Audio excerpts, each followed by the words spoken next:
They tried to go back to being friends after a relationship that didn't work out. But every time they look at each other, something old wakes up. The silence is louder than it used to be. The gestures are the same, the feeling isn't. And in the middle of pretending nothing has changed, someone is going to have to admit what still hurts to feel. Welcome to Lost Stories in Lyrics, the place where emotional stories will touch your heart. Tell me in the comments where you're watching from and smash that subscribe button. Nathan and Brielle met when they were 14, on a rainy September afternoon, when he tripped over her backpack in the school hallway and sent her books flying across the floor. She laughed instead of complaining, and he helped pick everything up while making terrible jokes about his own clumsiness. From that day on, they were inseparable. They went through everything together.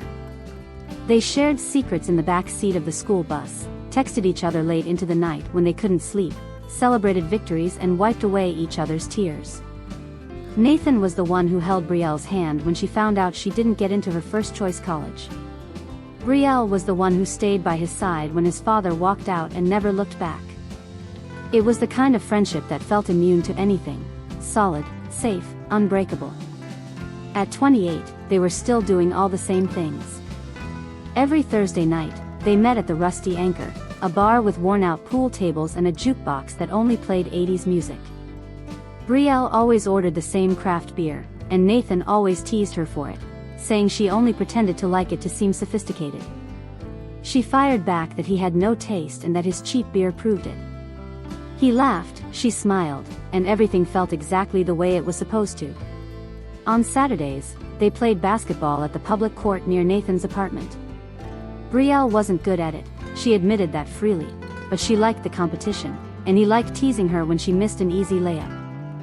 Afterward, they'd grab tacos from a food truck nearby, always ordering the same fillings, always arguing about which sauce was better. It was a predictable routine, but it worked. It was theirs. Nathan worked as a freelance graphic designer, spending long hours in front of his computer creating logos and marketing materials for companies he never met in person. Brielle was a nurse at a busy hospital, pulling exhausting night shifts and dealing with emergencies that drained her emotionally and physically. They balanced out the weight of their own lives in the time they spent together. They could just exist without having to explain anything. Nathan could tell when Brielle was tired just by looking at her. He knew the way she tied her hair into a messy bun when she was too exhausted to care how she looked. He knew she rubbed her temples when she had a headache and that she loved iced coffee even in the winter. Brielle, in turn, knew that Nathan doodled when he was anxious, that he avoided talking about his father at all costs, and that his crooked smile always showed up when he was trying to hide that something was bothering him. It was easy. It was safe. Until it wasn't. It started on a Friday night, at a birthday party for a mutual friend. The house was crowded, the music too loud, and Nathan and Brielle ended up trapped in the same corner of the kitchen, trying to escape the noise. They drank a little more than usual, laughed a little louder, and when she nudged his shoulder to make a joke about someone's ridiculous outfit, he looked at her differently. It was only a second. Just a look that lasted a beat too long. But it changed everything. They didn't talk about it. They pretended nothing had happened. But something had shifted, as if a door that had been locked for years had suddenly opened, letting in a draft neither of them knew how to shut out. In the weeks that followed, their Thursday nights continued, but now Nathan noticed the way Brielle bit her lip when she was lining up a pool shot. She noticed the way he tilted his head when he laughed, and the sound of that laugh did something strange to her chest. Saturdays at the basketball court became a sweet kind of torture, the accidental touches as they fought for the ball, the sweat on his neck, the closeness of their bodies as they teased and stole the ball from each other. Brielle was the one who said it first. On a rainy April night, after they'd been drinking wine at her apartment, she turned to him on the couch and simply said, "I can't stop thinking about you, differently." Nathan froze. For a moment, it seemed like he wasn't going to answer. Then he said softly, "Me neither." They kissed that night. And it was everything, intense, urgent, like something they'd been holding back for years without even realizing it. His hands on her face, her fingers in his hair. It was familiar and completely new at the same time. When they finally pulled apart, she rested her forehead against his and whispered, this is going to change everything, isn't it? He replied, maybe it already has. The first 3 months were perfect. They were best friends who were also in love, and it worked better than either of them could have imagined. They went out to dinner and laughed at the same inside jokes they'd had for years. They spent whole nights talking about everything and nothing, just like before, except now they could end the night in each other's arms. Nathan cooked for her on weekends, and Brielle left silly notes around his apartment when she left early for a shift. They took a long weekend trip to the beach, built ridiculous sandcastles, and fell asleep holding each other while listening to the waves. It was everything they had always been, just better. More complete. Like they'd finally found the missing piece. Then something started to change. Subtly at first, almost imperceptibly. Nathan realized he was afraid of losing her, afraid of not being enough, afraid of ruining the one good, constant thing in his life. He started watching himself, weighing every word, afraid of disappointing her. Brielle realized she felt jealous in a way she never had before, jealous of his exes, of his female clients, even of baristas who smiled a little too much at him. In the 4th month, they had their first real fight. It was over something small. He forgot to reply to her messages for a whole day because he was buried in an urgent project. But to Brielle, it meant he was pulling away. To Nathan, her reaction meant she didn't trust him. They said harsh things, then apologized, but a crack had formed. The fights became more frequent. Arguments they never would have had as friends. She accused him of being distant. He accused her of being controlling. They fought over things that never would have mattered before: who forgot to call, who canceled plans, who wasn't paying enough attention. They said cruel things, things that couldn't be taken back. And the worst part was that, deep down, they still cared deeply about each other, maybe too deeply. It was Nathan who ended it. One October afternoon, 6 months after that first kiss, he sat down beside her on the bed and said, his voice breaking, "I don't want to lose you for real. But we're destroying each other like this." Brielle cried. He cried too. They held each other and promised their friendship was too important to lose. They promised they'd go back to what they were before, best friends, nothing more, nothing less. But promises are easy. Keeping them is another story. 2 weeks after the breakup, Nathan texted, "Thursday at the Rusty Anchor? Like old times?" Brielle hesitated, her fingers hovering over the screen. She wanted to believe they could go back to what they were. She wanted to believe they could erase those 6 months like they were just a detour. So she replied, "Sure. Like old times." But when they met at the bar that night, everything felt wrong. They sat in the same seats, ordered the same drinks, but the silence between the jokes was too heavy. Nathan avoided looking directly at her, and Brielle fidgeted with her glass, searching for something to say that didn't sound forced. She tried to joke about his messy hair, and he laughed, but it was an empty laugh. He asked about her job, and she answered in short, mechanical sentences. They played pool, but neither of them could focus. When his hand accidentally brushed her shoulder as he passed behind her to grab the cue, they both froze. It was just a second of contact, but it burned like fire. At the end of the night, they hugged in the parking lot, a quick, awkward hug that felt nothing like the warm, easy ones from before. Brielle got into her car and waited until he was out of sight before letting herself cry. Nathan leaned his head against his steering wheel and muttered to himself, this was a mistake. But neither of them gave up. They kept trying. They planned to play basketball the next Saturday, but it was even worse. Every sudden move, every fight for the ball, every time he helped her up after she fell, everything carried a weight it never had before. Brielle caught the scent of his soap when he came close, and it reminded her of the morning she woke up beside him. Nathan saw the way she tied her hair into a ponytail and remembered all the times he'd undone it with his fingers while kissing her. They tried to get tacos afterward, but neither of them was hungry. They sat at a picnic table, poking at their food, avoiding each other's eyes. Brielle finally broke the silence. "We're trying too hard to pretend everything's okay." Nathan looked at her, and for a moment she saw all the pain he was trying to hide. "I know, he said quietly. But I don't know what else to do. I don't want to lose you. Her heart tightened. I don't want to lose you either. But this isn't working. Still, they kept trying.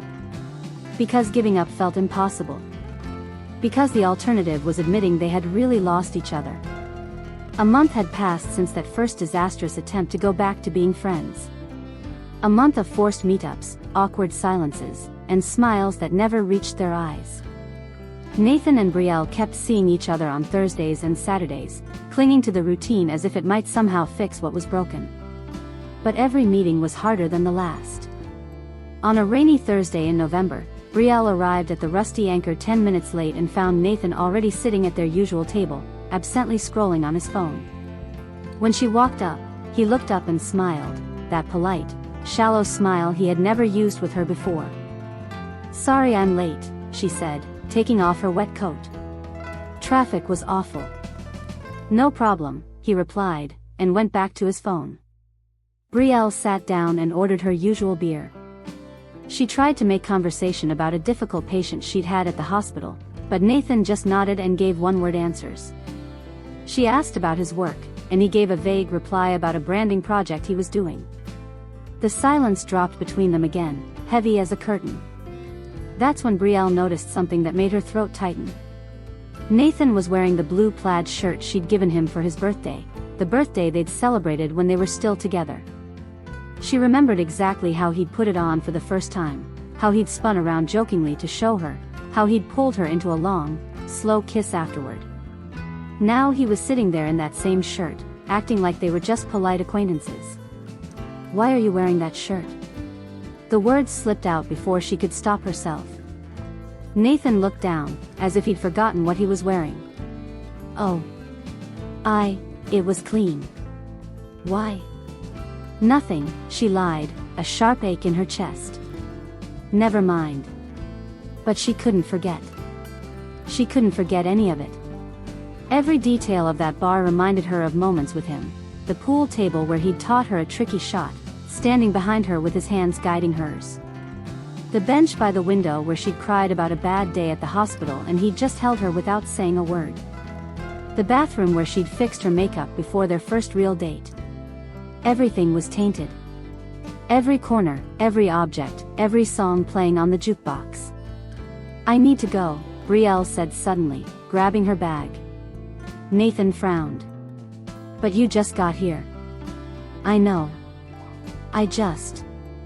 I'm not feeling well." She left before he could reply, before the tears could fall. Nathan stayed alone at the table, staring at her barely touched beer, and felt something crack inside him. He picked up his phone and started typing a message, then deleted it. Typed another, deleted that too. What could he say? That he was hurting too? That he couldn't pretend everything was fine either? That wearing that shirt had been a terrible mistake, but he'd put it on because, in some twisted way, he wanted to feel close to her? In the end, he sent nothing. The days that followed were torture for both of them. Brielle picked up extra shifts at the hospital, anything to keep her mind busy. But on her breaks, she kept checking her phone, waiting for a message from him that never came. Nathan buried himself in work, taking on projects he would normally refuse, staying up all night at his computer. But every time he paused, his eyes drifted to the photos of them he still didn't have the courage to delete. On Saturday, they almost didn't go play basketball. Nathan texted to ask if she still wanted to go, and Brielle took 3 hours to answer yes. When they met at the court, the tension was worse than ever. They started playing in silence. Nathan shot and missed. Brielle grabbed the rebound, went for a layup, and the ball hit the rim and bounced out. Normally they would have laughed about it, joked about how bad they were. Now they just kept playing mechanically, like robots following a program. Then Nathan jumped to block one of her shots, and everything collapsed. He stepped into her path and their bodies collided. For a second they were pressed together, breathing hard, faces inches apart.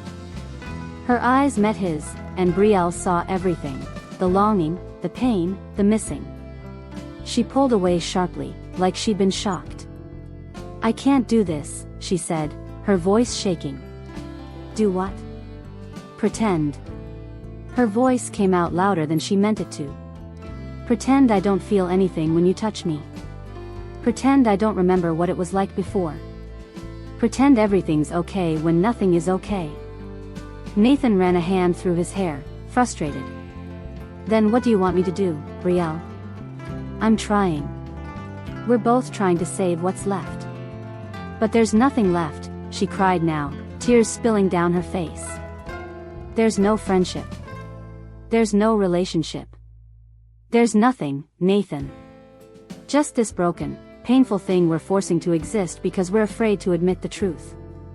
What truth? He asked, though his voice was low, because he already knew. Brielle wiped her tears with the back of her hand. That we lost it. We lost the friendship the moment we kissed for the first time. And now we're trying to bring something back that's already dead. The words hit him like a punch to the gut. He wanted to argue, to deny it, but he couldn't. She was right.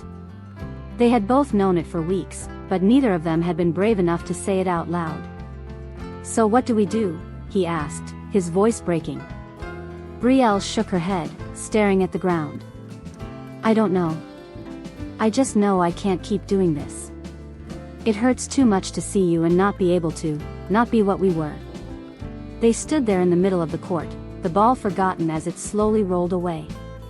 Around them, life went on, kids playing on the nearby playground, cars passing in the street, birds in the trees.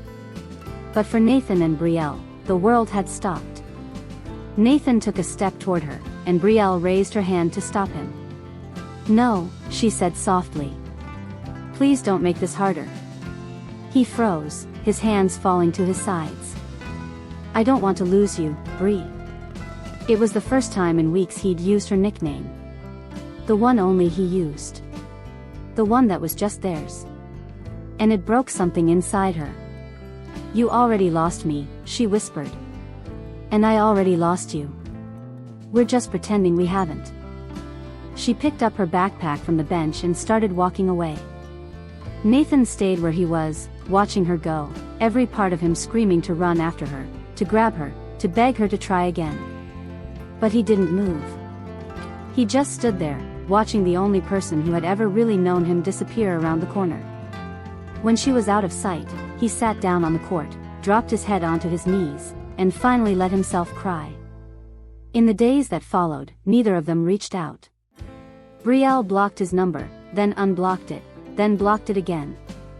She deleted their photos, restored them from the trash, then moved them into a hidden folder she swore she'd never open. Nathan wrote and erased dozens of messages. He drove past the hospital where she worked 3 times, but never had the courage to go in. They were stuck in limbo, not friends, not lovers, not anything. And that in-between was eating them alive. In the 3rd week of silence, Nathan had a realization. He was in his apartment, looking at an old photo of them. They were 16, at a science fair, grinning like idiots because their project had spectacularly exploded. They were happy in that picture. They were free. And he understood, they would never be those people again. No matter how hard they tried, no matter how much time passed. Something fundamental had changed, and there was no going back. He had to make a choice. Stay in that painful limbo, clutching the broken pieces of what they had been, or truly let go. Both options hurt. But one of them, at least, was honest. With shaking hands, Nathan picked up his phone and typed, "We need to talk. For real this time." Brielle's reply came 10 minutes later, "I know." Where? They met in a neutral place, a small park neither of them ever went to, far from all the memory-soaked locations. It was Sunday morning. Spring sunlight filtered through the trees, families were having picnics, kids were chasing pigeons, couples were walking hand in hand. Nathan arrived first and sat on a bench facing a small lake. His hands were sweating, he kept rubbing them on his jeans, trying to calm himself. He saw Brielle walking toward him along the gravel path, wearing a simple summer dress he had never seen before. She looked tired, dark circles under her eyes, and still, she was the most beautiful person he had ever known. She sat beside him, leaving a deliberate space between them. "Hi," she said softly. "Hi." They stayed quiet for a long moment, watching the ripples on the water. A duck drifted lazily across the surface, diving now and then for food. It was strange how the world could look so normal while everything inside them was falling apart. "I've been thinking a lot," Nathan began, his voice rough. "About us. About what happened. About what we're doing." "I have too," she said, still staring at the lake. "And I realized something." He took a deep breath. "We're trying to save the friendship, but there isn't really a friendship left to save. Not the way it used to be." She closed her eyes, and a tear slid down her cheek. "I know. And we can't go back to being a couple either," he went on, each word scraping his throat. "We tried. It didn't work. We hurt each other too much." She finally turned to him, eyes red and swollen. "So what's left?" He looked at her, and for the first time in weeks, he didn't hide. "Nothing. Nothing but this pain we're stuck in. And I think we have to accept that. Accept that it's over." Her voice shook. "Accept that there's no rewind." He rubbed his face. "Every time I see you, I remember everything. Kissing you. Falling asleep next to you. Laughing with you at 2 a.m. I can't just erase that and go back to being your friend. I can't." She covered her face, crying openly now. "I can't either. And pretending that I don't remember hurts so much." "We're torturing ourselves," he said, tears spilling over now. "Trying to force something that doesn't exist anymore because we're afraid to admit we lost each other."